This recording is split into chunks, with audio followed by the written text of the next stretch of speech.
मथुरा कहते हैं। इस मथुरा का नाम कालांतर में मधुपुरी था। तो कहने लगे कि उसी मधुपुरी में एक सर्वगुण संपन्न एक देवमिड़ नामक राजा हुआ करता था। ध्यान से सुनेंगे। कहने लगे महाराज कि मथुरा में एक देवमिड़ नामक राजा हुआ करता था और इस देवमिड़ नामक राजा की 2 पत्नी थी। कितनी पत्नी? 2 पत्नी। कहने लगे कि एक पत्नी क्षत्रिय वर्ण से थी और एक पत्नी वैश्य वर्ण की थी। एक क्षत्रिय वर्ण से और एक वैश्य वर्ण से। बताने लगे कि इन्हीं दोनों पत्नी से एक एक बालक का जन्म हुआ। जो क्षत्रिय वर्ण के जो पत्नी है, इनके गर्भ से एक बालक का जन्म हुआ था जिसका नाम सूरसेन रखा गया। महाराज जिनका नाम सूरसेन रखा गया था। और कहने लगी कि जो वैश्य वर्ण की पत्नी है, इनकी गर्भ से एक बालक का जन्म हुआ जिनका नाम पर्जन्य रखा था। अब जो क्षत्रिय वर्ण की पत्नी है, उनके गर्भ से जो बालक का जन्म हुआ था, यह बालक सूरसेन क्षत्रिय के गर्भ से हुआ।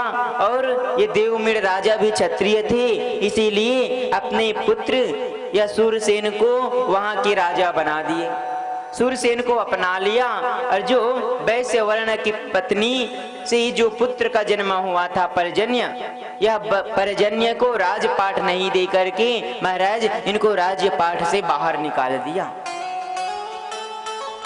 जब यही पर्जन्य को राज्य से बाहर किया गया कि महाराज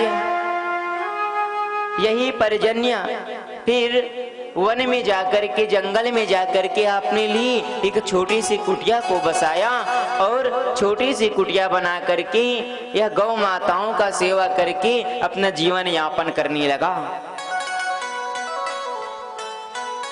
कहने लगे कि महाराज इन्हीं पर्जन्य जब यह वन में गए थे कि वन में जाकर के बड़े भाव से अपना जीवन यापन स्वयं करते और जीवन यापन के लिए यह गौ माताओं का सेवा किया करते थे पर्जन्य। और उसी जंगल में जब एक दिन पर्जन्य गौ चारण करने के लिए जा रहे थे कि एक बरियसी नामक कन्या को देख लिया। ये बरियसी नामक कन्या महाराज उसी जंगल में अनाथ थी। क्या पर्जन्य नामक राजा उसी बरियसी से जाकर के विवाह कर लिया। बरियसी नामक कन्या से जाकर के विवाह कर लिया और विवाह करके बड़े भाव से दोनों उस जंगल में रहते थे और जंगल में रह करके महाराज गौ माता का यह दोनों सेवा किया करते थे। जंगल में थे इसीलिए अधिक गौ माताओं का सेवा किया, अधिक गौ को रख लिए। और जिस स्थान में यह पर्जन्य छोटी सी कुटिया बनाए थे और वहां उसी स्थान में गौ का समूह आ गया था जिसको आज हम लोग गोकुल कहते हैं। तो यह गोकुल को बसाने वाले कौन है? तो कहने लगे महाराज वही देवमिड़ की वैश्य वर्ण की पत्नी के गर्भ से जो पुत्र का जन्म हुआ था, यही पुत्र जंगल में जाकर के यह गोकुल को बसाया था पर्जन्य। यह पर्जन्य किनसे विवाह किया? बरियसी नामक एक कन्या से विवाह कर लिया। इसके बाद फिर कहने लगे महाराज कि दोनों बड़े भाव से अब गौ पालन ही करने लगा। जंगल में रह करके अपने जीवन यापन के लिए गौ का सेवा किया।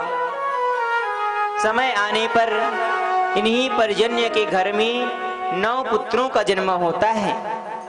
इन्हीं पर्जन्य के घर में 9 पुत्रों का जन्म हुआ जिसको उपनंद कहा जाता है, जिसको उपनंद कहा जाता है। और महाराज जो सबसे बड़े वाले पुत्र है उसको नंद कहा जाता है।